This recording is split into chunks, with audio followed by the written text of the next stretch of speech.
नमस्कार, मैं हूं प्रज्ञा मिश्रा मुंबई से। आप देख रहे हैं मधानी न्यूज लाइव 24/7। देखिए आज की ताजा खबरें। अगर आपके पास कोई वीडियोस या खबर है जो आपको हम तक पहुंचाना है तो आप हमारे व्हाट्सएप नंबर पर शेयर कर सकते हैं और ईमेल भी कर सकते हैं।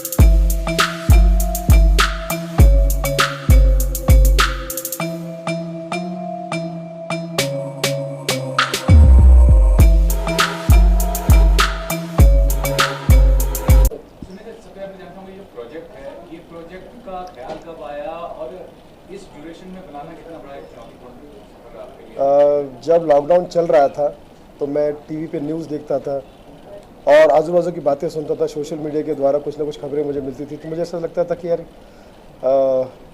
मैं एक इंसान होने के नाते, व्यक्ति होने के नाते थोड़ा सा उससे जुड़ जाता था और मुझे ऐसा लगता था कि इसका कुछ समझ में नहीं आता था मुझे। तो उस टाइम में फिर मेरे दिमाग में एक प्लान आया कि क्यों ना इसके ऊपर फिल्म बना जाए, लॉकडाउन टू अनलॉक, ये फिल्म। तो उसकी राइटिंग शुरू की। अब जब राइटिंग शुरू की और थोड़ा सा अनलॉक हुआ, उस पीरियड में मैंने शूटिंग की और आपके आशीर्वाद से ये फिल्म 7 तारीख को रिलीज़ हो चुकी है शेमारो मी पर। गणेश सर, आप भी हिस्सा हैं इस फिल्म का, एज एन एक्टर हिस्सा है, तो क्या कहना चाहेंगे कि इस प्रोजेक्ट को करना कितना आपके लिए एक अलग अनुभव था? सबसे पहली बात तो गणेश जी के लिए मैं जितना धन्यवाद करूँ उतना कम है। मैं कहता हूँ कि मैं ऐसे ही बचपन में इनको फ़ोन कर देता हूँ कि यार मतलब बिना सोचे समझे फ़ोन कर देता हूँ और ये इतना सीरियसली मुझे सपोर्ट करते हैं हमेशा। मेरे पास शब्द नहीं, बस थैंक्स करना चाहता हूँ। इस फिल्म में भी बहुत अच्छा सपोर्ट रहा और इससे पहले भी 2-3 फिल्मों में किया। मैं समझता हूँ कि ऐसा कुछ नहीं है, बहुत समझदार है सुनील। और जब भी मैं इसको फ़ोन करूँ कि सुनील ये करना है तो वो खड़ा हो जाता है। मैं वैसे वो मुझे कॉल करता है तो मैं आ जाता हूँ। तो लेन देन है और पता नहीं अगले जन्मों का कुछ कर रहा होगा जो फेड़ा फेड़ी कर रहे हैं। और लॉकडाउन में अनलॉक क्या है, लॉकडाउन में लॉकडाउन टू अनलॉक, इसका जब मुझे सुना है तो मैं बोला ठीक है कर लेते हैं और इसने मेरे पास आया। तो सच मुझे कोई एक्टिंग का ऐसा कुछ है नहीं, ये भाई के जैसा सुनील आ जाता है, जो बोलता हूँ कर लेता हूँ, कुछ पता नहीं होता मुझे, लेकिन मैं सब जो बोले वो कर लेता हूँ। तो हाँ, तो बहुत ही उम्मीद है कि ये हमेशा कुछ ना कुछ सोचते रहता है नया करने का, तो डेफिनेटली किया है। वैसे इसने मुझे बुलाया तो मैंने भी इसको एक फिल्म में बुलाया तो पहुंच गया था बेचारे रातों रात देहाती डिस्को के अंदर। ये तो फिर मेरे लिए बहुत अच्छी बात। मैं तो कोई मोमेंट नहीं छोड़ना चाहता हूँ जिसमें गुरुजी के साथ बैठने का मौका मिले या उनके पास खड़े रहने का मौका मिले। मेरे लिए एवरी टाइम वो प्राउड मोमेंट होता है जब गुरुजी मुझे याद करते हैं, मास्टर जी, और मुझे बुलाते हैं किसी भी काम में। सर ये जानना मुझे, आपने अभी कहा कि शेमारो पर रिलीज होने वाला है मीडियम पे, बाकी आपको मालूम है कि 18-19 को बेल बॉटम पहली फिल्म होगी जो रिलीज होगी थिएटर में, तो थिएटर मीडियम के बारे में बताइए क्या करना चाहेंगे, उसको लेकर प्लानिंग है क्या? थिएटर का तो अभी कुछ अता पता नहीं है ना कि कैसे खुलेगी, क्योंकि मास्टर जी की भी फिल्म आने वाली है। वो तो बहुत बड़ी फिल्म है। बेल बॉटम में मेरी है। अच्छा, सॉरी, मतलब एज एन एक्टर कह रहा था। बेल बॉटम भी मैंने की हुई है। हम लोगों ने लास्ट टाइम लॉकडाउन में स्कॉटलैंड में ख़त्म की थी पिक्चर ही। नहीं, मगर जिसमें जो आपकी एज एन एक्टर जो फिल्म हमारी देहाती डिस्को, जिसमें मुझे भी छोटा सा काम करने का मौका मिला, बढ़िया काम किया। तो लेकिन अब वही है कि थिएटर नहीं, थिएटर तो 19 को ऑलरेडी यूपी दिल्ली यहाँ पे ओपन है। महाराष्ट्र में भी चांसेस है कुछ हो जाए, शायद अगले मंडे ट्यूसडे तो भगवान करे हो जाए। तो ऑलमोस्ट बहुत सारी चीज़ें ओपन हो रही है, ऊपर वाले की दुआ है हमारे हिंदुस्तान पे, सब अच्छा हो जाएगा। और लॉकडाउन टू अनलॉक पिक्चर भी आ जाएगी तो शायद अनलॉक हो जाएगा सब कुछ। अनलॉक अगर हो सकता है कि जब थिएटर खुले तब स्पेशल शो रखूँ मैं। आप सबका आशीर्वाद है, गुरुजी मास्टर जी वहाँ पर अगर रहे तो बहुत माहौल अच्छा बन जाएगा। तो इस फिल्म के माध्यम से क्या कुछ संदेश दे रहे हैं या कॉमेडी अंदाज में, या क्या बेसिकली थीम जो है वो क्या है कि जिस तरह से लोगों को चुनौती सहना पड़ा, बस यही चीज़ है कि जब लॉकडाउन में लोग अपने अपनी चीज़ों को लेकर परेशान हो रहे थे, जो कि जेन्युइन रीज़न भी था उसके पीछे, दुखी हो रहे थे या कुछ वजह से हताश हो रहे थे। तो मैंने अपने दिमाग से सोचा कि ऐसा इसका क्या प्रोसेस हो सकता है, कैसे इससे थोड़ा हल्का हो सकता है, बाहर निकला जा सकता है। तो मैंने इस कहानी को जब लिखा तो मुझे ऐसा लगा कि पॉजिटिव सोचना चाहिए। मुश्किल बहुत है, राय देना बहुत आसान है, लेकिन अगर ऐसा सोचे और ऐसा महसूस करें तो शायद हो सकता है कि आप मुसीबत से आराम से निकल सकते हैं बाहर। ये फिल्म ऐसा एक छोटा सा संदेश है। बाकी एंटरटेनमेंट भरपूर है इसमें, गाने हैं, सोनू निगम साहब ने गाना गाया है, शाहिद मालिया ने गाया है, शबाब साबरी ने गाया है, मुन्ना मोहम्मद अजीज साहब की बेटी इसमें इंट्रोड्यूस हो रही है, सना अजीज़, और म्यूजिकल फिल्म है। तो सर कॉमेडी तो अच्छी करते ही हैं, मतलब लेकिन डांसर के तौर पर कभी आपने आजमाया उनको कि डांस वांस भी उसने मुझे समझा ही नहीं कि मैं अच्छा कोरियोग्राफर को गाना दे दूँ। उसने मुझे से बाया एक्टिंग करने के लिए बैठे रहा, सीन आ जाता है एक दिन में। कभी वो सोचता ही नहीं कि मैं अच्छा डांस डायरेक्टर हूँ, गाना विना दे दूँ, गाना करा हूँ अच्छा, ये इसके दिमाग में आता ही नहीं। ये दूसरी तीसरी पिक्चर है, उसे एक्टिंग के लिए बुलाता है, पता नहीं क्या सोचता है। शायद ऐसा सोचता है कि गणेश अच्छा टाइम चला गया, ओह माय गॉड, अभी कोरियोग्राफी खत्म हो गई। क्या बात नहीं है, बेसिकली ये डरता है मेरे से कि मैं डांस स्टेप दूं तो आड़ा टेढ़ा कुछ हो जाएगा, तो आ जाते तो तुम भी लगा लो। ये मेरी प्रोड्यूसर साहिबा भी आ चुकी है, हमारी पत्नी जी।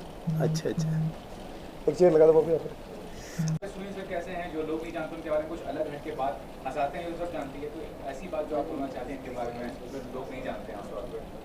सुनील सर के बारे में मैं सिर्फ इतना ही कहना चाहूँगी कि सुनील सर का काम बोलता है, और जैसा कि आप सभी लोग इतने सालों से देख रहे हैं, उनके हर काम से आप लोगों ने उनकी छवि देखी है और उनके काम को सराहा है। तो डायरेक्टर के तौर पे भी वो जिस तरह से अपने काम को आगे लेकर आ रहे हैं, धीरे धीरे आपको ये चीज़ें भी देखने मिलेंगी, और मुझसे ज़्यादा अच्छा होगा कि दर्शक इसको बताएं कि ये कैसा काम कर रहे हैं एज अ डायरेक्टर। और शायद इस टाइटल का फिल्म अभी आया भी नहीं है, शायद आएगा भी नहीं आगे फिलहाल के लिए, तो वो जेन्युइन टाइटल कितना आपको लगता है लॉकडाउन टू अनलॉक टाइटल के बारे में? टाइटल का कारण ये था, लॉकडाउन टू अनलॉक बनाने का मतलब यही था कि जो चीज़ें चल रही थी इस दौर में, हम सभी ने देखी कि कुछ हम है, कुछ गम है, कुछ जोखिम है, और सारी चीज़ें ऐसी चल रही थी इस लॉकडाउन में।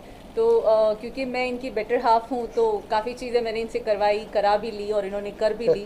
तो मैंने कहा कुछ जोखिम तो आप ऐसे ही उठा चुके हैं और कुछ और आगे उठाने चाहिए, तो let's do something with lockdown. और इस दिस ड्यूरेशन में उन्होंने लिखी कहानी और हमने सोचा कि चलो प्रोड्यूस करते हैं। और बस जैसे कहा मैंने, हंसी मजाक में हम सारी चीज़ें करते हैं, क्योंकि उनका काम हंसाना है, लाफ्टर से जुड़े हैं, तो हंसी मजाक में ये फिल्म भी बन गई। तो प्रोड्यूसर तक सीमित है आपका रोल या एक्टिंग वगैरह भी किया है इसमें छोटा? नहीं, एक्टिंग मैं इसलिए नहीं करती हूँ क्योंकि मुझे लगता है ये पाल है तो सारा मेरे पास माल है, और मैं ये सोचती हूँ कि जहाँ पाल है, जहाँ माल है, तो वहाँ एक्टिंग का कमाल बाकी सारे लोग धुरंधर कर रहे हैं। मास्टर जी हैं, सेन साहब हैं, तो इतने बड़े बड़े लोगों के सामने कोई भी ऐसी एक्टिंग की बात मैं करूँ ये शोभा नहीं देगा। बट हाँ, बिल्कुल ये कहूँगी कि सभी लोगों ने बहुत अच्छा काम किया है और आप सभी इनके काम को सराहें, यही रिक्वेस्ट करूँगी। तो फिर आपने जिनका कि आप एक रोल प्ले कर रहे हैं, क्या रोल है अगर बता दें इस बारे में, और सुनील सर के साथ काम करना निर्देशक के तौर पर कैसा अनुभव? पहली फिल्म होगी सर? नहीं, एक्टर तो मैंने की है काफ़ी फिल्में, मगर इसमें इनके साथ ये पहला अनुभव रहा। और अनुभव क्या रहा, मतलब वो तो मैं सोच ही नहीं सकता हूँ कि किस तरीके से अचानक इनका फ़ोन आता है कि क्या कर रहे हो, तो मैं अक्सर मेरे मिजाज में बैठा रहता हूँ। इन्होंने बोला आपको 10 जिस गेटअप में हो उसी गेटअप में आ जाओ। मैंने कहा यार क्या रोल है, क्या कपड़े लेते, बोले कुछ नहीं आप आइए तो सही। अर्थात वो जो सोचा नहीं था उससे बेटर हो गया। हाँ सही बात, बहुत ही। और इसमें मैं इनको क्रेडिट इसलिए देता हूँ कि जो एक्सटेम्पर जिसको कहते हैं ना, जैसे कॉमेडी में ये स्टार हैं, वैसे मुझसे काम कराने में भी सुपर स्टार हैं। इन्होंने जो मुझसे काम लिया, और सामने 2 कैरेक्टर भी, सामने फिर कैमरामैन भी, डायरेक्टर भी, सब कुछ, और उसके बीच में मुझे काम करना, और कोई तैयारी नहीं थी मेरी। पर जब मैंने वो टोटल, जब इन्होंने एडिटिंग करके मुझे जब डबिंग के लिए बुलाया, डबिंग के लिए भी मैंने इनको रिक्वेस्ट की कि भैया मैं कर नहीं सकता क्योंकि I am not professionally dubbing artist या कलाकार हूँ। मैं कहा डांस मैंने बहुत किए हैं, मतलब मैं ऐसे पहले डांस मास्टर था, गोविंदा जी के साथ में आपने देखा होगा मैंने डांस भी किया, बट एक्टिंग नहीं थी। मगर इनकी फिल्म से मुझे कॉन्फिडेंस आ गया कि हाँ मैं एक्टर भी बन सकता हूँ। और बहुत ही प्यारा रोल इन्होंने मेरा लिया। और लॉकडाउन में क्या क्या तकलीफें आती है ये कोरोना काल में, खास करके मैं एक बात कहना चाहूँगा आप लोगों के सामने कि तकलीफें तो सभी लोगों को आई, पूरी हिंदुस्तान में नहीं पूरी दुनिया में, और ख़ास करके कलाकारों को कुछ ज़्यादा आई। तो इन्होंने मेरा एक कैरेक्टर जो रखा इसमें, एक कलाकार का रखा। अरे कलाकार फिर कैसे अपने आप को प्रूव करे कि भाई खाने के लिए कैसे करे, तो वो कुछ खुराफाती करता है। उस बीच में 2 लोगों के थ्रू वो आता है, फिर वहाँ पकड़ा जाता है। फिर वो बोलते हैं यार कम से कम ये हरकतें तो मत करो। तो अब वहाँ ये मैं डिक्लेयर करता हूँ कि भैया ये कोरोना काल ने हम जैसे कलाकारों का ऐसा बुरा हाल किया है, क्योंकि हमारा कोई सानी नहीं है, हमारी कोई देख रेख वाला नहीं था कि हमारे लिए कोई सोचता है। सरकार सबके लिए सोच रही है, मगर कलाकारों के लिए अभी तक नहीं सोचा है। तो इन्होंने जो मेरा रोल दिया वो मुझे लगता है कि इस रोल से जब मुझे लोग पर्दे पे देखेंगे तो कहीं ना कहीं सरकार को भी सोचना पड़ेगा कि नहीं यार इन कलाकारों के लिए भी सोचो, क्योंकि ये भी एक हिस्सा है हिंदुस्तान का। तो काफी अच्छा रोल रहा मेरा। सुनील सर, जैसा सर ने बताया मतलब कलाकार के तौर पे क्या चुनौती थी, आपको निजी तौर पे कलाकार के तौर पे क्या 1.5 साल में अनुभव हुआ? शोज वगैरह करते होंगे पहले आप, फिर शूट्स, इवेंट्स, वो सब चीज को लेकर बताइए कि क्या आपका चैलेंज रहा है? डेफिनेटली अब कोरोना काल में यही हो गया कि लॉकडाउन के टाइम में हर एक व्यक्ति पूरी दुनिया एक हो गई। जो आपका हाल है वही मेरा हाल है, ऐसा हो गया। काम सबके बंद हो गए थे और कलाकारों का जाहिर सी बात है उनका तो काम ही भीड़ में परफॉर्म करना है। शो हॉल में, फिल्म भी अगर हॉल में लगेगी तो उसमें तो बहुत ज़्यादा फिल्म वालों के भी और स्टेज वालों के भी बहुत बुरे हाल रहे हैं। और अभी भी शायद कब तक थिएटर खुलेगा पता नहीं है। थिएटर दोनों नहीं खुल रहे, सिनेमा थिएटर भी नहीं खुल रहे और जो लाइव थिएटर है वो भी नहीं खुल रहे। तो सरकार से तो हाथ जोड़ के निवेदन है कि पूरे प्रोटोकॉल के तहत, सारे नियमों के तहत इसको खुलवा दीजिए, ताकि हमारे बैक स्टेज वाले, परफॉर्मर, माइक वाले, जो छोटे छोटे कलाकार हैं, सबको एक रोज़गार मिले। और डिजिटल प्लेटफॉर्म पर कब देखने को मिलेगा दर्शकों को? ये तो ऑलरेडी स्ट्रीमिंग हो रहा है। शिमारो मी पर ये ऑलरेडी उस फिल्म चल रही है, लॉकडाउन टू अनलॉक। तो आगे का प्लानिंग तो कर ही चुके होंगे, ये तो आ ही चुका है और लोग देख ही रहे हैं। आगे का क्या प्लानिंग है किसी प्रोजेक्ट को लेकर? पहले तो मैं सॉरी आपकी बात को काट के आपके थ्रू मैं सरकार से ये कहना चाहूँगा कि देखिए जब एक कलाकार प्रोड्यूसर बनता है, जो फ्रेज देखिए बड़े जो बैनर थे उन्होंने तो एक्सेप्ट करके अपने आप को कर लेते हैं कहीं ना कहीं बंदोबस्त। पर ये सोचिए कि जो रोज़ कमा कर जो इस तरीके से इन लोगों ने जो एक एक पाई जोड़ के जो ये फिल्म बनाई, और उसके लिए अचानक लॉकडाउन हो जाता है। जो फिल्म का टाइटल था आधा तो इन्हीं पे आ गया कि लॉकडाउन होने के बाद में कहाँ से इनके पैसे आए, कैसे आए। तो सरकार को कम से कम हम जैसे कलाकारों के लिए ज़रूर सोचना चाहिए, क्योंकि 25-50 जैसे ऑडियंस के लिए बोलते थे ना 25 आदमी काम कर लो फलाना। अरे भाई हमारे तो रोज़मर्रा की ज़िंदगी यही है, और उस पर तो कम से कम अगर सरकार हमारे को साथ देगी तो ये अनलॉक जो फिल्म हुई है ये लॉक खुल कर ऐसी होगी, क्योंकि इसमें भरपूर कॉमेडी है, म्यूजिक है, और सब लोगों ने अपनी अपनी तरीके से बहुत अच्छा काम किया है। तो मैं चाहूँगा कि आप लोग इसको चला के सरकार को भी बताएं कि भाई ऐसे हम जैसे कलाकारों को जरा सपोर्ट करें। स्पेशली मास्टर जी अगर इस फिल्म में नहीं होती तो ये फिल्म बनती नहीं, और अगर बन भी जाती तो रिलीज नहीं होती, क्योंकि you know the commercial value. Sir digital medium है, रियलिटी शो जो जिसके थ्रू आपका इतना पहचान बना है सोसाइटी में, काफ़ी बन रहे हैं डिजिटल मीडियम पे भी, टीवी पे भी। कॉमेडी शो की बात करें, रियलिटी शो की, तो उसका कोई प्लानिंग है? अभी राजू सर ने हाल ही में लॉन्च किया था शो, तो आपका कोई प्लानिंग है? मैं जितने कॉमेडी शोज आता है मैं उनका फ़ैन हो गया हूँ। मैं सोच रहा हूँ कि मैं देखता जाऊँ, क्योंकि ज़रूरी नहीं कि हर आदमी हर चीज़ करे। वो जो कर रहे हैं वो बेटर कर रहे हैं, मुझसे तो कई गुना ज़्यादा अच्छा कर रहे हैं। तो मुझे ऐसा लगता है कि मैं देखूँ, सीखूँ और मैं कुछ और करूँ, जैसे फिल्में बनाता हूँ, कुछ और चीज़ करूँ। तो हो रहा है, बढ़िया हो रहा है। बाकी सबके शोज आ रहे हैं, उनको शुभकामनाएं, बहुत अच्छी शुभकामनाएं। मैं एक बात बताऊँ, कॉमेडी सबसे अच्छे जो ये फिल्में बना रहे हैं वो भी फुल कॉमेडी होती है। और कपिल तो वैसे ही मेरा बहुत लाडला है, तो मैं चाहता हूँ कि मेरी सारी प्रार्थनाएं, सारी दुआएं उनके साथ में कि भगवान करे वैसे ही नंबर 1 सुपरस्टार है वो, और हमेशा बना रहे। हर दूसरे फिल्म का हिस्सा होता है जी, कॉमेडी बहुत जरूरी था, लेकिन आज के दौर में उस तरह से कोई कॉमेडियन का स्पेशल एक स्पेस अपने फिल्म में नहीं होता। जॉनी भाई ने कॉमेडी का ऐसा क्रेज बढ़ा दिया, और कपिल शर्मा ने तो उसको छत पे आसमान में, 7वें आसमान में पहुंचा दिया।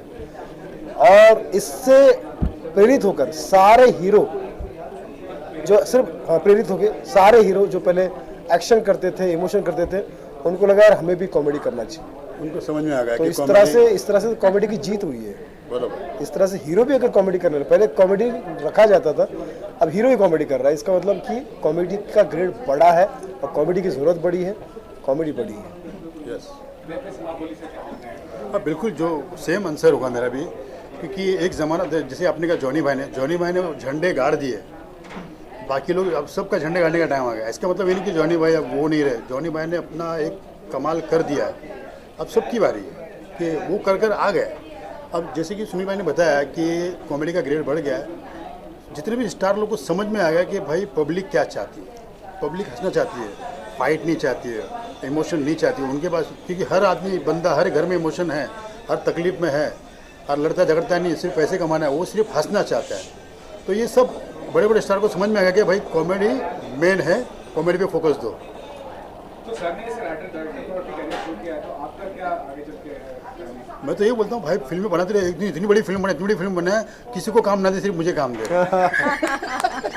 यहाँ मलाल है, आपको काम नहीं दिया यहाँ पे? नहीं, ऐसी बात नहीं, मुझे हर बार फ़ोन आता है सुनील भाई का, लेकिन मैं कोई कारणवश जो जैसे कि हाल ही में शिफ्ट हुआ, मैं कारणवश ये वर्ष भर बिजी रहता है। नहीं यार, नहीं, हकीकत में मैं इस बार ये शिफ्ट हुआ, मैं 3 महीने में यहाँ पर, तो उन्होंने मुझे बुलाया भी था लॉकडाउन में, पर मैं बोला यार मैं इतना बिजी हूँ मेरी शिफ्टिंग में, तो मैं नहीं कर पाऊंगा क्योंकि मेरा फोकस नहीं हो पाएगा। पहली बार तो लॉकडाउन में शूटिंग अनलॉक भले हो गया था, लेकिन हमको दिक्कतें बहुत थी। एक तो लोकेशन नहीं मिल रहे थे, परमिशन नहीं मिल रही थी, आर्टिस्ट घर से बाहर निकलने को तैयार नहीं थे। जिससे मैं पूछता था एक्टिंग के बारे में, कैरेक्टर के बारे में, बोले भाई अभी ये इस वक्त मुझसे इस विषय में बात मत करो, मैं घर से बाहर निकल नहीं पाऊँगा, फला नहीं कर पाऊँगा। तो उस चक्कर में क्या होता था, काम बहुत मुश्किल हो गया था करना। तो ऐसे में VIP तो खैर मेरा दोस्त है, लेकिन जो लोग आ गए, जो लोग आ पाए, मैं उनको सलाम करता हूँ, स्पेशली वो सलाम है उनको। क्योंकि गाड़ियाँ वाड़ियाँ नहीं थी, किस तरह मैं कुछ नहीं, हाँ मतलब कुछ कोई व्हीकल नहीं थी, कैसे ना कैसे आए आर्टिस्ट जो आए। सर आपसे कुछ बताइए प्रोजेक्ट के बारे में। सर जी तू वही जो बताया भी सुनील भाई ने कि लॉकडाउन के टाइम पे थी, तो काफ़ी टाइम से संपर्क में तो हुई और बोले थे इस बार तुमको कुछ अच्छा से देंगे, और मेरा बहुत अच्छा सीन है इसमें, जो इनका कॉन्सेप्ट है आप देखेंगे तो उसमें अच्छा लगेगा, बहुत अच्छा, मुझे काम करके भी बहुत अच्छा लगा। और बाकी अब जनता जनार्दन लग रहा है डॉक्टर बने हो तो इसमें मैं इनका जो इनको प्रॉब्लम है उसका सलूशन करने वाला डॉक्टर हूँ, मेडिकली डॉक्टर नहीं हूँ। बहुत ही अच्छा रोल कैरेक्टर जो है जीतू ने इस बार फिल्म में निभाया, और ब्रिलियंट एक्ट्रेस को मैं समझता हूँ कि यही वजह कि बहुत कम समय में आज ये घर में नहीं भाभी के घर में छा गया है।